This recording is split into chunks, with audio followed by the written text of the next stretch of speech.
Cork, I got a lot to say about what I played this weekend, but I want to hear, what did you play this weekend? What did I play this weekend? Tim Terry, as you know, my time is valuable. I don't have just hours to throw away on just a bunch of garbage.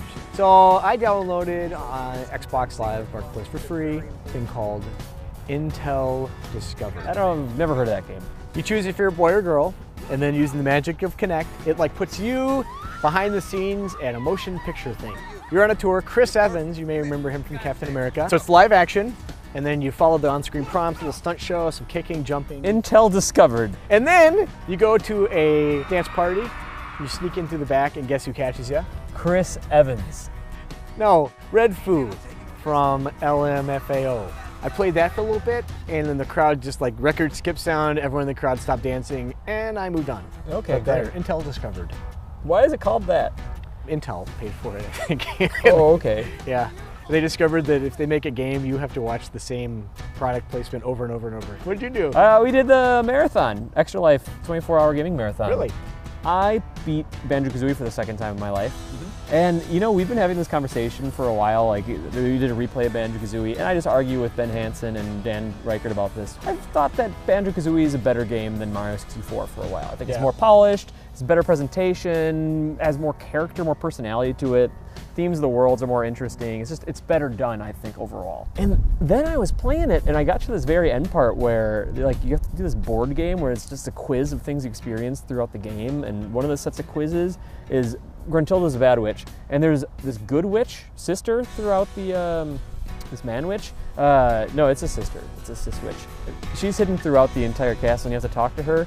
And she tells you gossip about Gruntilda, like, oh, what's Gruntilda's party trick? And then you have to answer it, and it was a striptease, in case you're wondering. But I did that for like an hour. It's just quiz of like game knowledge, and that part did not age well. It helped me out when I was a kid. It took an hour because you're failing a whole bunch of times and you had to restart? You can only fail as many times as you have health, and then there's some instant death squares and stuff. It was a really clever mechanic on Rare's part, but it hasn't aged that well.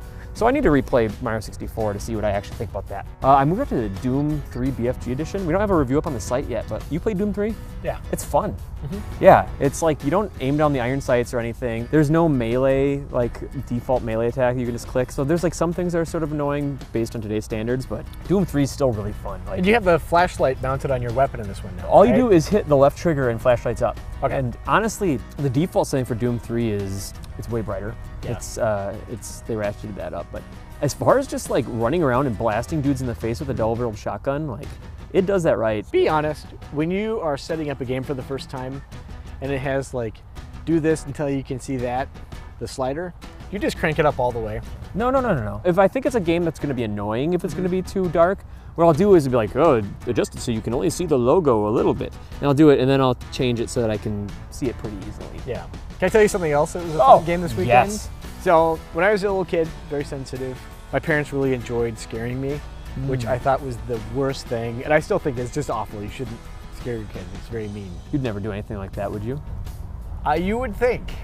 But then, so I spent a lot of time this weekend just like the kids were outside playing and I'd go like the window and do this. And then that's technically a game, isn't it? Yeah.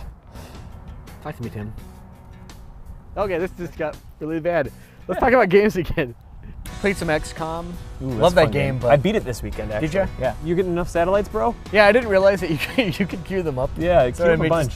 I just made the first one, and then I'm like, all right, see you in 20 days. Ooh, I can't wait. You were like waiting at the oven for like a single cupcake to be cooked. Just Exactly. like, oh, I don't know what all those other pockets are for, but that's gonna be delicious. Has the feedback loop of that game like hooked you yet? Where it's like, I got these things to explore and check out when I get back to the base. Like, oh, now I can research new stuff and I can equip my guys with it. I want to check it out. And then just that cycle. The problem for me is that I hate failing at things. So when I kind of figure out... I noticed. So I've done like the introduction 3 times now. I know that on my 4th, I'll do really well. My soldier guys won't die and all that other stuff. But maybe they will. That's part of the game. Not the way I reload things, Tim. Okay.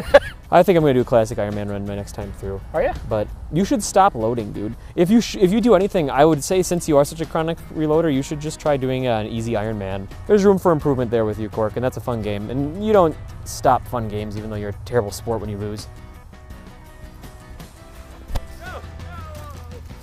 That's super creepy.